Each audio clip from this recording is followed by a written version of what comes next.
ঢাকা বিশ্ববিদ্যালয়ের 2020-21 শিক্ষাবর্ষের ইংরেজি প্রশ্ন আজকে সমাধান করব। প্রশ্নগুলো কোথা থেকে এসেছিল, উত্তর করার টেকনিক কি এই বছর, এইভাবে প্রশ্ন আসলে তুমি কি উত্তর করতে পারবা? 2020-21 শিক্ষাবর্ষে কিভাবে আমার স্টুডেন্টরা এইসব প্রশ্ন উত্তর করে ঢাকা বিশ্ববিদ্যালয়ে টপ করেছিল। চলো প্রশ্নগুলো আমরা একত্রে সমাধান করব। এখানে ফার্স্ট প্রশ্নে বলা হচ্ছে দ্য এক্সপ্রেশন। এক্সপ্রেশন শব্দের অর্থ হচ্ছে অভিব্যক্তি বা প্রকাশভঙ্গি। টু কমেন্টস মিন্স মানে এটা দ্বারা কি বোঝানো হয়। টু কমেন্টস এটা দ্বারা কি বোঝানো হয়। তাহলে কমেন্টস শব্দটার দ্বারা আমরা জানি কোনো কিছু শুরু করা অথবা আরম্ভ করাকে বোঝানো হয়। শুরু করা অথবা আরম্ভ করাকে বোঝানো হয়। তাহলে এই ক্ষেত্রে কমেন্টস দ্বারা যদি শুরু করা বা আরম্ভ করা বোঝায়, এবং এই প্রশ্নটা ওয়ার্ড মিনিং থেকে এসেছে। সো তোমরা যারা ভোকাবুলারি পড়ছো, তোমরা ভোকাবুলারি পড়লে এই প্রশ্নের উত্তর সহজেই করতে পারবা। তাহলে এখানে কমেন্টস শব্দটার অর্থ দাঁড়ায় টু স্টার্ট, শুরু করা। এখানে ইনকর্পোরেট অর্থাৎ একত্রীকরণ, টু ডিফেন্ড প্রতিরোধ করা, টু ফোকাস মানে আরও বেশি তোমার হচ্ছে নিজের কাজের প্রতি একাগ্রতা রাখা। তাহলে এই প্রশ্নটা দেখলে তুমি বুঝতে পারছো যে এই তিনটা অপশনের সাথে প্রাসঙ্গিক নয়, শুরু করা অর্থে টু স্টার্ট এটা ব্যবহার করতে পারি। তাহলে এই প্রশ্নটা ইংলিশ ফার্স্ট পেপার প্যাসেজ থেকে এসেছে। ইংলিশ ফার্স্ট পেপার প্যাসেজ যে যত বেশি পড়েছে তার পক্ষে উত্তর করা তত বেশি। এবং এই প্রশ্নগুলো যখন পৃথিবীতে মহামারী করোনা ভাইরাস চলছিল তৎকালীন সময় বিশ্ববিদ্যালয়ের ভর্তি পরীক্ষায় আসা। সো ওই সময়টাতে ইংরেজি ফার্স্ট পেপার থেকে সবচেয়ে বেশি প্রশ্ন এসেছিল। আজকের দিনে দাঁড়িয়ে এত বেশি প্রশ্ন আসে না, কিন্তু ওই বছর সবচেয়ে বেশি এসেছিল। কারণ যেহেতু স্টুডেন্টরা কলেজে বেশি একটা যেতে পারেনি, পড়াশোনার মধ্যে একটা গ্যাপ ছিল, তাই প্রশ্নগুলো একেবারে টেক্সট বইয়ের আলোকে করেছে যেন ইংরেজি তারা যেটা এইচএসির জন্য পড়েছে সেখান থেকেই উত্তর করে ঢাকা বিশ্ববিদ্যালয়ে চান্স পেতে পারে। পরেরটা দেখো, make an appropriate question from the statement. বলা হচ্ছে এখানে একটা তোমার স্টেটমেন্ট বা বাক্য দেওয়া হয়েছে, এটার উপরে তুমি একটা প্রশ্ন বানাও। The class will begin at 8:30 AM। তো উত্তরটা হচ্ছে ক্লাস সকাল 8:30-এ শুরু হবে। তাহলে এটার জন্য তুমি কি প্রশ্ন করবা? তুমি প্রশ্ন করতে পারো কয়টা বাজে ক্লাস শুরু হবে। কয়টা বাজে ক্লাস শুরু হবে, সেটার উত্তর হবে the class will begin at 8:30 AM। তাহলে এখানে বলা হচ্ছে when will the class held, কখন ক্লাসটি হবে। সো আমরা যেহেতু এইরকম বাক্য পেয়েছি, তাহলে এখানে আমরা সাধারণত এটাকে পেসিভ করে থাকি যে হোয়েন উইল বি বা when will the class be held, এরকম। অর্থাৎ এখানে বাক্যটাকে বি দিয়ে পেসিভ করলে বেশি প্রাসঙ্গিক হতো। এখানে দিয়েছে হোয়ার, কোথায় ক্লাসটি হবে, কিন্তু এখানে উল্লেখ আছে সময়ের কথা। তাই আমরা আমাদের প্রশ্নে ওয়েন এটাকে উত্তরের দিক দিয়ে বেশি কাছাকাছি রাখবো, কিন্তু এখানে তো তারা একটা ভার্ব গঠিত ভুল করে রেখেছে। এখানে ওয়েন দিচ্ছে, when the class will begin, এটা হতে পারে কখন ক্লাসটা শুরু হবে। কিন্তু যখন পারফেক্টলি টাইমটা দেয়া থাকবে তখন আমরা ইন্টারোগেটিভ প্রশ্ন করার ক্ষেত্রে এইভাবে বলবো, at what time will the class begin, কয়টা বাজে ক্লাসটা শুরু হবে। এখন এই জায়গায় কোথায় ভুল আছে, এখানে যে দেখো প্রশ্ন করার ক্ষেত্রে অক্সিলারি ভার্বটা আগে হবে, when will the class begin হতে পারতো। সো এখানে যেহেতু অক্সিলারি ভার্বটা পড়ে দিয়েছে তাই এটা ভুল। এখানে হয়ার বলেছে কোথায়, আমরা যদি বলতাম কোনো একটা স্থানের কথা তাহলে হয়ার নিতে পারতাম, এখানে তো স্থানের কথা নাই। আর এখানে বি থাকলে আমাদের উত্তরটা পারফেক্ট হতো। এরকম যদি বি থাকতো তাহলে উত্তরটা সবচেয়ে বেশি পারফেক্ট হতো। যেহেতু এখানে বি নাই তাই এটাও পারফেক্ট হচ্ছে না। তাহলে সব দিক মিলিয়ে আমাদের সঠিক উত্তর হচ্ছে অ্যাট হোয়াট টাইম। এই যে দেখো তারপরে অক্সিলারি ভার্ব বসাচ্ছে, at what time will the class begin. অর্থাৎ এই ক্ষেত্রে আমরা কি করেছি, এই ক্ষেত্রে আমরা অ্যাট হোয়াট টাইম দিয়েছি।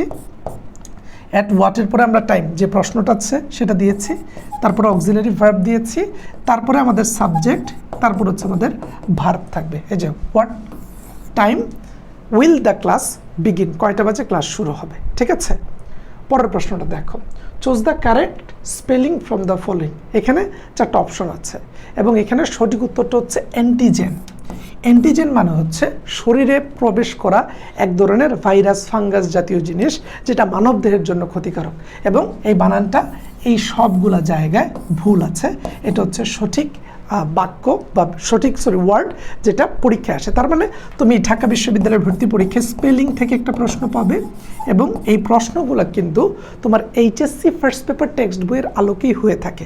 এবং 2020 সালে সবচেয়ে বেশি প্রশ্ন কিন্তু হয়েছিল এইচএসসি ইংলিশ ফার্স্ট পেপার বইয়ের উপরে, এবং এরপর থেকে মার্কেটে ইংরেজি ফার্স্ট পেপার বইয়ের প্রবণতাটা বেড়ে যায়। তুমি যদি 2020 সালের আগে ঢাকা বিশ্ববিদ্যালয়ের প্রশ্নগুলো দেখো, তাহলে সেখানে দেখবা ইংলিশ ফার্স্ট পেপার থেকে অনেক বেশি প্রশ্ন আসে নাই।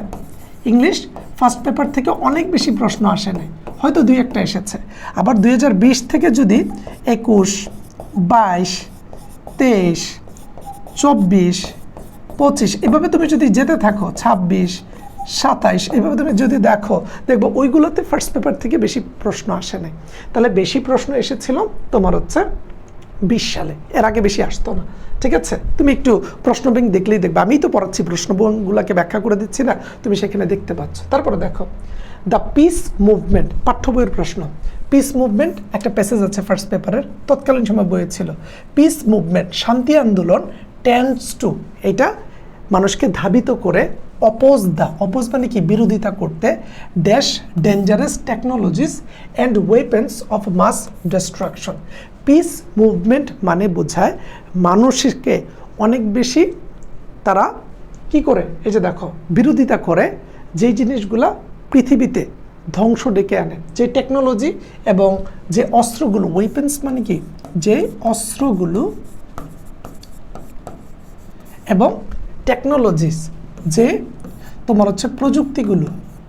তো পিস মুভমেন্ট মানে বোঝায় যে প্রযুক্তিগুলো এবং যে অস্ত্রগুলো সমাজের মধ্যে ডিস্ট্রাকশন চালায়। সো সেই ক্ষেত্রে আমরা এটা সঠিক উত্তর কি দিব? দেখো, এক্সটারমিনেশন মানে হচ্ছে পুরোপুরি ধ্বংস করে ফেলা, ধ্বংস করে ফেলা। স্মাগলিং মানে কি, চোরা চালান, স্মাগলিং মানে হচ্ছে চোরা চালান। মিনিমাইজিং মানে কি, কমানো বা কমিয়ে ফেলা, যে একটু মিনিমাইজ করো। প্রলিফারেশন মানে কি, প্রলিফারেশন মানে হচ্ছে বৃদ্ধি, কোনো কিছু বিস্তার লাভ করছে।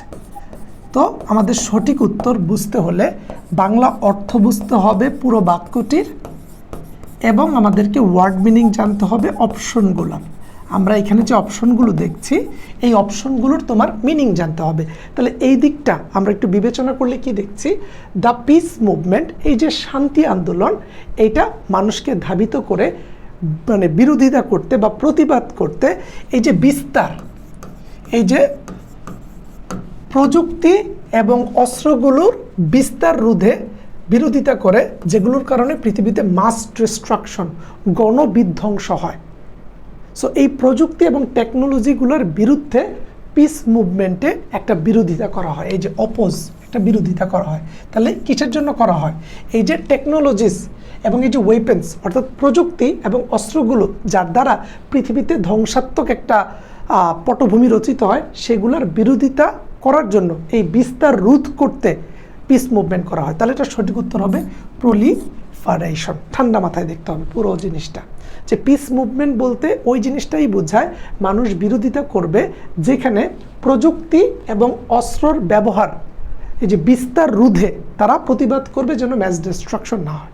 তাহলে এই লাইনটা বা এই বাংলা অর্থটা না বুঝলে এই প্রশ্নের উত্তর করা কিন্তু খুবই টাফ। কিন্তু আবার বলি, এটা কিন্তু অনেক কঠিন না, কারণ এটা পিস মুভমেন্ট তৎকালীন সময় যে প্যাসেজ ছিল, সেই প্যাসেজের একটা লাইন তারা হুবহু তুলে দিয়েছে।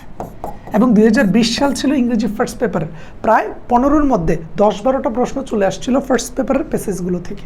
কিন্তু পরে আর এটা দেয় নাই, তৎকালীন সময় দিয়েছিল কারণ সরকার ভেবেছে শিক্ষার্থীরা ভালো করে পড়াশোনা করতে পারে নাই, আমরা টেক্সট বই থেকে দিয়ে দিই যেন তারা উত্তর করতে পারে, কারণ টেক্সট বইটা তো তারা কলেজে পড়েছে। কিন্তু বাংলাদেশের প্রেক্ষাপটে তো পোলাপান ইংরেজি ফার্স্ট পেপার প্যাসেজের বই পড়েই না। তারপরে দেখো, শিল্পী ইনসিস্টেড, এটা একেবারে সহজ জিনিস। ইনসিস্ট অন মানে জোর করা বা জেদ করা, জেদ করা, এটা একটা প্রিপোজিশন। সেখানে শিল্পী insisted me on going home, এবং এটাও শিল্পীর একটা প্যাসেজ থেকে এসেছে। পরের প্রশ্নটা নেরেশন থেকে এসেছে। এখানে বলা হচ্ছে I will have a cup of tea, আমি এক কাপ চা নিচ্ছি। মাই ফ্রেন্ড সেড, আমার বন্ধু বলেছিল, because I am not hungry, কারণ সে ক্ষুধার্ত ছিল না, তাই সে বলছিল যে আমি এক কাপ চা নিব। তো এই জিনিসটাকে আমি নেরেশনে ট্রান্সফার করব। সো নেরেশনের ক্ষেত্রে আমরা কি দেখি, উইল থাকলে এটার পরিবর্তে কি হয়, উড হয়। আবার অন্যদিকে এই যে দেখো আই অ্যাম আছে, এটা ওয়াজ হয়ে যাবে পাস্ট টেন্সে। তাহলে আমরা দেখি এই জিনিসটা কোথায় সুন্দর করে দেওয়া আছে। এই যে দেখো এখানে উইলের উইল আছে, তাই এটা বাদ। এখানে উড আছে এবং এখানে ওয়াজন্ট হয়েছে। ওকে, এটা হতে পারে। আবার আমরা দেখি এখানে হচ্ছে হ্যাড দিয়েছে, তাই এটা হবে না।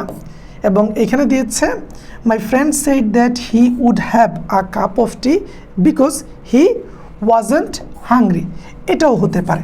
এখন এই দুইটার মধ্যে যে কোনো একটা হবে, একটা ভুল আছে। তাহলে আমরা একটু খুঁজে বের করি। My friend said that he would have had, এই যে দেখো এখানে হ্যাড দিয়েছে, তাহলে এই জায়গায় এটা ভুল। My friend said that he would have a cup of tea, এখানে অতিরিক্ত একটা হ্যাড ছিল। তাহলে আমরা সঠিক উত্তরটা পেয়ে গেছি। এইভাবে চারটা অপশন থেকে কি কি জিনিস বাদ দিলে তুমি সঠিক উত্তরটা পাবা, এই জিনিসটা যত ঠান্ডা মাথায় বুঝতে পারবা, বিশ্ববিদ্যালয়ের ভর্তি প্রস্তুতি ততটাই শান্ত এবং সুন্দর হবে। তারপরে দেখো, his friend accused him of spilling the beans, অর্থাৎ তার বন্ধু তাকে অভিযুক্ত করলো। অ্যাকিউজড মানে কি? অভিযুক্ত করা। তার বন্ধু তাকে অভিযুক্ত করলো স্পিলিং দ্য বিনস। তাহলে এটার মানে কি? এই যে স্পিলিং দ্য বিনস এর মানে হচ্ছে গোপন তথ্য ফাঁস করে দেয়। এটা একটা ফ্রেজ, এটা ফ্রেজ এন্ড ইডিয়মস। তার বন্ধু তাকে দোষারোপ করলো যে সে গোপন তথ্য ফাঁস করে দেয়, গোপন তথ্য ফাঁস করে দেয়, যে বন্ধু তুই এই কথাটাকে লিক করেছিস। তাহলে এইটার সঠিক উত্তর কি হবে? কুকিং বিনস, বাইং কয়েন্স, নাকি রিভিলিং সিক্রেটস? এই যেটা রিভিলিং মানে হচ্ছে প্রকাশ করা, আর সিক্রেটস মানে হচ্ছে গোপন তথ্য। তাহলে এটা হবে সঠিক উত্তর। ফ্রেজ এন্ড ইডিয়মসগুলো কিন্তু মুখস্থ করতে হবে, তাহলেই তুমি ধরতে পারবা যে এখানে সঠিক উত্তরটা কি দিচ্ছে। তারপরে দেখো, it has made it possible for people all over the planet to reach out and touch someone. It বলা হচ্ছে ইহা, হ্যাজ মেড ইট পসিবল, এটা সম্ভব করেছে এই জিনিসটাকে, for people all over the planet, পুরো পৃথিবীর সকল স্তরের মানুষকে, টু রিচ আউট, সহজে যেন তারা একজন আরেকজনের কাছে পৌঁছাতে পারে, অ্যান্ড টাচ সামওয়ান, এবং কাছে অনুভবটা করতে পারে। সো এখানে যে ইট শব্দটা, এই ইট শব্দটা দ্বারা কি বোঝানো হয়েছে? কে আমাদেরকে অনেক কাছাকাছি অনুভব করায়? অবশ্যই তুমি ইন্টারনেটের কথা জানো, বিশ্বগ্রামের কথা জানো, এবং এই চারটা অপশন দেখলে তুমি বুঝতে পারবা www, অর্থাৎ এই wwwর মাধ্যমে আমরা যে কোনো তথ্য সহজে কানেক্ট করতে পারি, তথ্যগুলোকে কালেক্ট করতে পারি, এবং ওই তথ্যের দরুন মানুষকে আমরা কাছাকাছি বুঝি। ধরো আগের দিনে হয়তো কি কেউ যদি বিদেশ যেত তাহলে ফোনে কথা বলতে পারত, কিন্তু আজকের দিনে সে ভিডিও কলে দেখতে পারে তার স্বামী, তার ভাই, তার বাবা, তার চাচা, তার মামা কি করছে। এই যে আমরা খুব টাচ বা কানেক্টেড ফিল করছি, আমরা সহজেই একজন আরেকজনের সাথে যোগাযোগ করতে পারছি, আমরা মনে করছি যে আমার কাছের মানুষটা আমার কাছেই আছে। সো এই ক্ষেত্রে আমরা এখানে www ব্যবহার করব। তাহলে ঠান্ডা মাথায় দেখো এই প্রশ্নটা, তাহলে এটা বুঝতে হলে জাস্ট বাংলা অর্থটা লাগবে, যে কোন জিনিসটা আমাদের কাজকে এত সহজ করে দিয়েছে। এখানে ইট দ্বারা বোঝানো হচ্ছে ইন্টারনেট, এবং তুমি ঠান্ডা মাথায় দেখবা এই প্রশ্নটাও ইংলিশ ফার্স্ট পেপার টেক্সট বই থেকে এসেছে, এবং তৎকালীন সময়ে আমরা অনেক বেশি পরিমাণে ইন্টারনেটে কানেক্টেড ছিলাম। আমরা করোনা ভাইরাসের টাইমে 2020 সালের ওই সময়টাতে সবাই বাসায় বসে বসে ইন্টারনেট ইউজ করতাম, এবং এই যে আমার এই যে অনলাইনে পড়ানোর যাত্রাটা 2020 সালেই শুরু হয়েছিল। আগে আমি অফলাইনে পড়াতাম, 2018 সাল থেকে আমি পড়ানো শুরু করেছিলাম। 18 সালে পড়িয়েছি, 19 সালে পড়িয়েছি, 20 সালে এই অনলাইনে পড়ানো শুরু করা থেকে আজকে তুমি স্বাধীন থেকে একটা প্রো উইথ স্বাধীন পেয়েছো। তারপরে দেখো এখানে আমাদের ব্যাচ থেকে চান্সপ্রাপ্ত শিক্ষার্থীদের কিছু তথ্য আছে। আলহামদুলিল্লাহ 91তম হয়েছি। আসসালামু আলাইকুম, আমি এইচএসসি ও অ্যাডমিশনে আপনার স্টুডেন্ট ছিলাম। আপনাদের ক্লাসগুলো নিয়মিত করতাম এবং আপনার রিটেন বইটা পড়ে উপকৃত হয়েছি, তাই কৃতজ্ঞতা। এবছর ঢাবিতে 296তম স্থান অর্জন করেছে এবং রাষ্ট্রবিজ্ঞান বিভাগে আছে। অন্যদিকে এই যে দেখো, অপু কুমার আমার পেইড ব্যাচের স্টুডেন্ট। জি ভাইয়া, 25-26 শিক্ষাবর্ষ ঢাকা বিশ্ববিদ্যালয়ের রাষ্ট্রবিজ্ঞান বিভাগে পড়ার সুযোগ লাভ করেছি, আপনার পেইড ব্যাচের স্টুডেন্ট ছিলাম। আমার নাম অপু কুমার সরকার। অন্যদিকে দেখো ভাই, আসসালামু আলাইকুম, আমি মোতাহারা সুলতান আপনার পেইড ব্যাচের স্টুডেন্ট। আমি আলহামদুলিল্লাহ ঢাবিয়ান হয়েছি। এরা যদি পারে তুমি কেন পারবা না? এদেরকে আমরা হাত ধরে ঢাকা ইউনিভার্সিটিতে এনেছি, যাদের ইংরেজি বেসিকে সমস্যা ছিল, ফ্রি হ্যান্ড রাইটিংয়ে প্রবলেম ছিল, আমরা বুঝাইছি, তারা বুঝেছে। আমরা পড়াইলে যে তুমি পারো, বুঝাইলে যে তুমি বুঝো, তার মানে তোমার দ্বারা ঢাকা বিশ্ববিদ্যালয়ে চান্স পাওয়া সম্ভব। এরা তোমার মতো জায়গা থেকে ঢাকা ইউনিভার্সিটিতে এসেছে। সো এদেরকে চান্স পাওয়াতে পারলে তোমাকেও পাওয়া। এবং আমাদের ড্রিম ডিউ ব্যাচ, যেই ব্যাচে আমরা এক কোর্সে সকল বিশ্ববিদ্যালয়ের জন্য পড়াবো।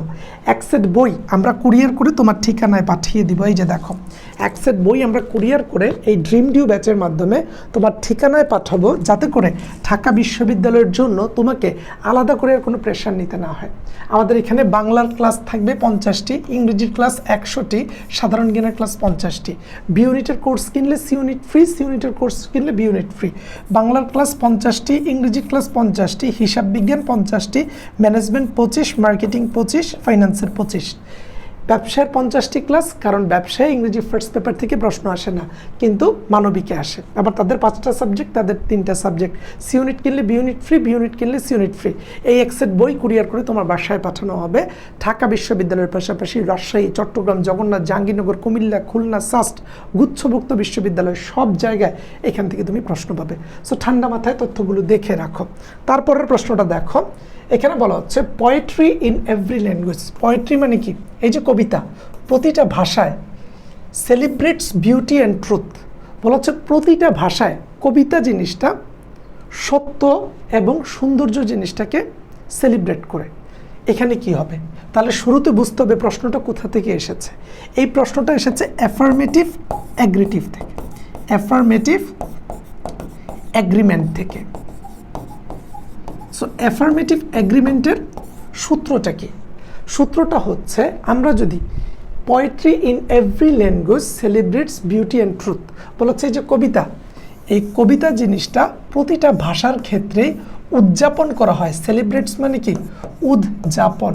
এটাকে উদযাপন করা হয় সৌন্দর্য এবং সত্য হিসাবে। ঠিক সেমভাবে আর্ট আছে না, শিল্প, আমরা সেই জিনিসটাকেও চিনে থাকি, বা ওই জিনিসটাকেও পোয়েট্রির মতো প্রতিটা ভাষাতেই সৌন্দর্য এবং সত্য হিসাবে বিবেচনা করা হয়। সো এই যে এখানে আমরা পোয়েট্রির কথা বলেছি, পোয়েট্রির সাথে আর্ট জিনিসটাকেও তুলনা করছি। সো এটাকেই বলা হয় অ্যাফার্মেটিভ অ্যাগ্রিমেন্ট। অর্থাৎ এটার সাথে মিলিয়ে আমরা আরেকটা জিনিস দিব। তো এটার সাথে মিলিয়ে যদি আমরা আরেকটা জিনিস দেই, তাহলে এইখানে এটার স্ট্রাকচারটা হচ্ছে অ্যাফার্মেটিভ অ্যাগ্রিমেন্টে প্রথমে বাক্য থাকবে, তারপর সো বসবে, অক্সিলারি ভার্ব বসবে, তারপরে তোমার সাবজেক্টটা বসবে। তাই সেই ক্ষেত্রে আমরা এখানে কি বলবো? So does art. তাহলে এখানে সঠিক উত্তর হবে পোয়েট্রি ইন এভরি ল্যাঙ্গুয়েজ। প্রতিটা ভাষায় কবিতাকে উদযাপন করা হয় সৌন্দর্য এবং সত্য হিসাবে। একইভাবে আমরা যে আর্টকে দেখি, সেই আর্টকেও আমরা সাধারণত সত্য এবং সুন্দর হিসাবে বিবেচনা করি। তাহলে এখানে পোয়েট্রিকে প্রতিটা ভাষায় যেরকম সত্য এবং সৌন্দর্য হিসাবে উদযাপন করা হয়, ঠিক একইভাবে আর্ট বিষয়টাকেও সত্য এবং সুন্দর হিসেবে উদযাপন করা হয়। তাহলে অ্যাফার্মেটিভ অ্যাগ্রিমেন্ট, এটার মতো করে পজিটিভলি আরেকটা অ্যাগ্রিমেন্ট করতে গেলে আমরা সেই ক্ষেত্রে সো, অক্সিলারি ভার্ব এবং সাবজেক্ট বসাই। এবং সেই ক্ষেত্রে যে দেখো, এখানে সো ডাজ হচ্ছে অক্সিলারি ভার্ব, এখানে নাই, এখানে নাই, এখানে নাই, এই 3টা অপশনে সেই জিনিসটা নাই। তাহলে এই অ্যাফার্মেটিভ অ্যাগ্রিমেন্টের স্ট্রাকচারটা হয়তো তুমি পড়োনি, এটা সাবজেক্ট ভার্ব এগ্রিমেন্টের মতোই। সো এই জিনিসটা একটু নোট ডাউন করে রাখো, যে একই টাইপের দুইটা জিনিসকে তুলনা করতে গেলে অ্যাফার্মেটিভ এগ্রিমেন্ট অনুযায়ী সো, অক্সিলারি ভার্ব, সাবজেক্ট দিয়ে আমরা করে থাকি। তারপরে দেখো, a mechanical organization should not be related to dash. এই প্রশ্নটা পারতে হলে তোমাকে ডিরেক্ট এইচএসসির টেক্সট পেপারটা পড়তে হবে, যেখানে রবীন্দ্রনাথ ঠাকুর, তোমার এইচএসসি টেক্সট বুকে রবীন্দ্রনাথ ঠাকুরের একটা প্যাসেজ ছিল পড়াশোনা নিয়ে। সেখানে তিনি বলেছিলেন, a mechanical organization should not be related to university. একটা মেকানিক্যাল ইনস্টিটিউশনকে ইউনিভার্সিটির সাথে রিলেট করা উচিত নয়। সো এই ক্ষেত্রে দেখো, এই প্রশ্নের উত্তরটা পারতে হলে ডিরেক্ট টেক্সট বই, কারণ ওই বছর সবচেয়ে বেশি, আমি বারবার বলছি, 2020 সালে করোনা ভাইরাসের কারণে সবচেয়ে বেশি ইংরেজি ফার্স্ট পেপার বই থেকে প্রশ্ন এসেছিল, এবং এরপরেই অ্যাডমিশনে ইংরেজি ফার্স্ট পেপার বইয়ের এত জনপ্রিয়তা বাড়ে। এর আগে কিন্তু কেউ পড়তো না। 2017-18, যেমন আমি যখন পরীক্ষা দিই, তখনও ফার্স্ট পেপার বই থেকে বড় জোর একটা প্রশ্ন আসতো। 20 সালেই সবচেয়ে বেশি এসেছিল। তারপরে দেখো, the idiom which is not related to the concept of positive attitude.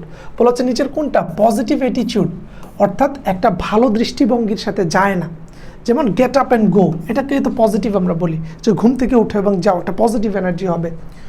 Shoot in the arm, তারপর হচ্ছে রোজ টিন্টেড গ্লাসেস। এই সবগুলো জিনিস তোর তো রোজ টিন্টেড গ্লাসেস, ধরো একটা গোলাপ তারপর হচ্ছে একটা গ্লাসের মধ্যে পানি আছে, মানে সুন্দর লাগছে।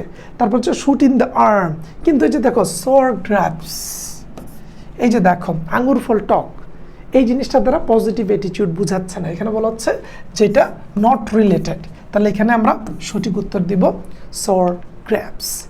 তারপরে দেখো the early 20th century Bangladeshi diaspora in Britain was chiefly a dash phenomenon.